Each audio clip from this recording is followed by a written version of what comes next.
Morning, Andre. How you doing? All right, brother. What's up, man? How are you?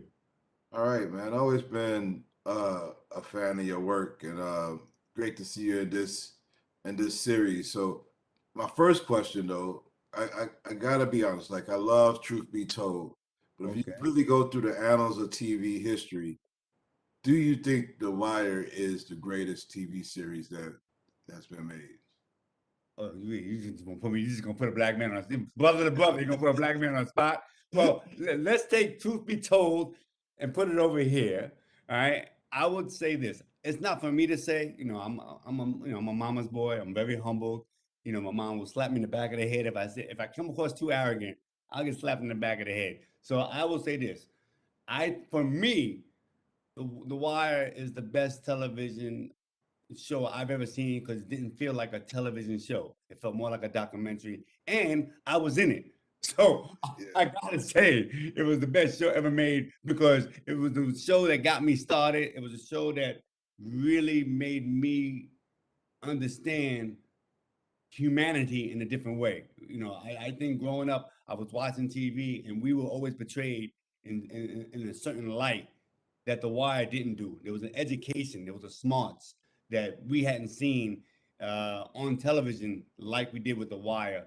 And the range was great. Like we had Glenn Turman, and then we had a young kid who never acted before. So to see that kind of a range of artistry on one show, it was special. So, a lot of people love Breaking Bad, a lot of people love Sopranos, and I think what's great about television or any kind of art form is that it's subjective.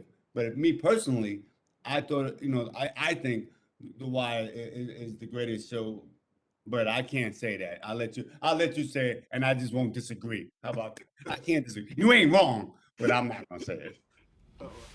When's the last time you had your medicine?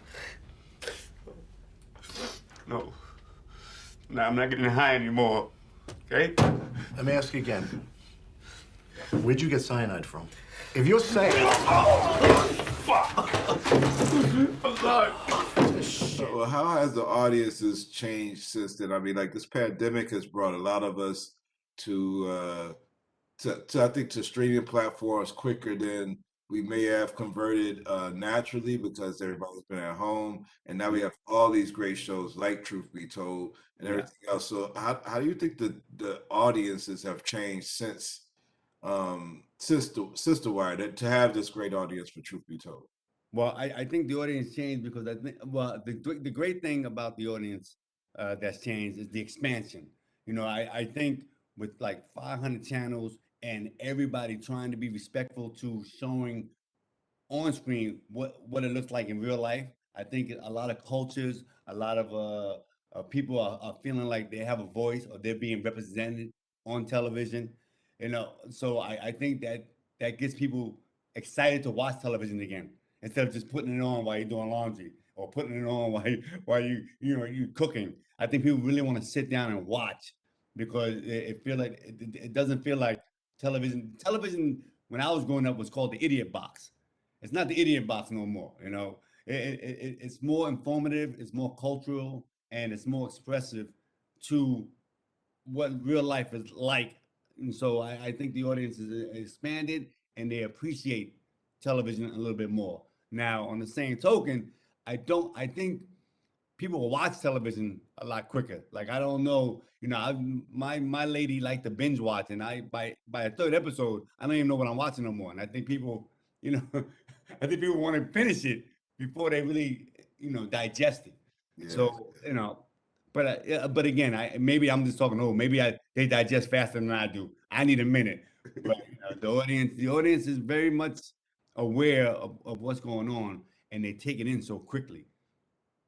How- I was gonna ask how much do you have to get into character for this role? I mean, you play a lawyer and you also play like a biker Yeah. in Oakland. So I mean, did you really have to get on a bike, or do you ride Hell the bike yeah. already? Hell yeah. I had to get on a bike because, that was as a little kid when you wanted to be an actor, that was the dream that you'd be able to try different things. I got my motorcycle license right away when I found out, I was playing Demetrius, and he was part of a motorcycle gang. I was excited to learn how to ride a bike. And so, you know, I definitely learned how to ride a bike, a motorcycle, and you know, like my character's first episode that I show up, I'm wearing a leather vest with no shirt on. I mean, come on, man. It's me and Lenny Kravitz. We the only two that ever pulled that off. So yes, I was very excited. And now Lenny Kravitz and me talk all the time. We're doing push-ups, we're singing, we're doing duets. You know, I'm in rare air right now. Yeah. Look, okay, I know you're not feeling me, all right? But I am good at what I do, unmatched. So I can give you a little advice. They say criminal law is bad people at their best, and divorce law is good people at their worst. So if you still love your husband, you're gonna keep trying to please him to get him back, and he's gonna steamroll you. That's not. Hey, you need to get a formal separation agreement. Otherwise, he can go after every single penny you make from now until the judge signs the decree. Ingram would never do that. My dear, never. Never doesn't exist in a divorce. You know, when we were kids, you used to always have your hair stuck in those little romance novels with the castles and knights and all that shit on the cover. You remember that? Well, why don't we think of a separation agreement as putting a moat around your motherfucking money? All right? All right. And I know like your movie career started a little over 20 years ago. I know Shaft. There's no need for that. Don't put the age in it. You see the gray hairs. You don't need to put the age into it, my brother. Come on. I've been in the game for I've been in the game for a minute. You've been in the game for a minute, but I mean, I gotta also ask, like, to look at the alumni from the said the Wire. Look at all the things you guys have done, including the late Michael K. Williams and Michael B. Jordan and Mac Wiles and all the great actors. Did you guys ever just look back and see like how that group of actors have like had these flourishing careers and all these different things, and just be able to reflect on how great of a group of talent? Yeah, of course. You know, we thank, you know, one of the blessings of social media is that we always stay connected. So when one of the cats like Michael B. Jordan or Idris, when, you know, anytime they book something, we reach out. We reach out with a little hashtag Why for Life, hashtag Look at us now. Like, you know, it was like going to college. We did 5 years in Baltimore, and then after that, everybody went to do their thing. But we always check up on each other, and we're there for the good and the bad. You know, it's a family. So when you don't get apart, or when you're going through personal times, we're there for you. We're there to look out. We're there to hold you up, because you know it's a special moment when you share emotional journeys as artists do on set and on camera. It's kind of personal, very quickly.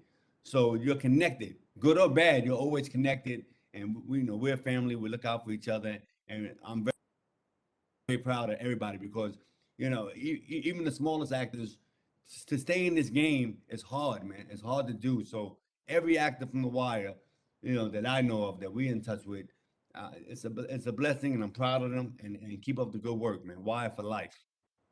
I appreciate your time, Andre, and can't wait to see you get on the other side of this pandemic, man. Be safe. You got it, my man. You take care, man. Love the hair, baby. That's what we do. All right.